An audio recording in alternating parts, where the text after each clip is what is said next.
سندھ میں سیلاب سے 216 افراد جاں بحق ہو چکے، 310 ارب روپے کا نقصان ریکارڈ۔ شدید بارشوں سے 701 افراد زخمی ہوئے، جبکہ 15 لاکھ کچے گھروں کو نقصان پہنچا۔ تازہ ترین ویڈیوز کے لیے چینل کو سبسکرائب کر کے بیل آئیکن اور آل نوٹیفیکیشن پر کلک کریں۔ آپ کو بتاتے چلیں کہ سندھ اور بلوچستان میں سیلاب سے بدترین صورتحال، زمینی رابطے بدستور منقطع۔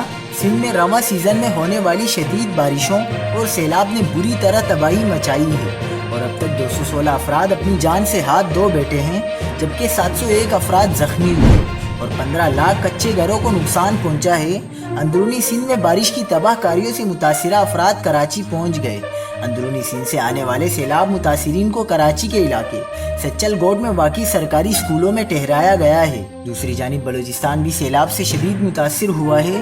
ندی نالوں میں طغیانی، رابطہ سڑکیں بہہ جانے اور پل ٹوٹنے کے باعث بلوچستان کا ملک کے دیگر تمام صوبوں سے زمینی رابطہ منقطع ہو گیا ہے۔ بلوچستان میں بارش و سیلاب سے جاں بحق افراد کی تعداد 225 ہو گئی۔ مزید خبروں کے لیے دیکھتے رہیے حق پاکستان نیوز۔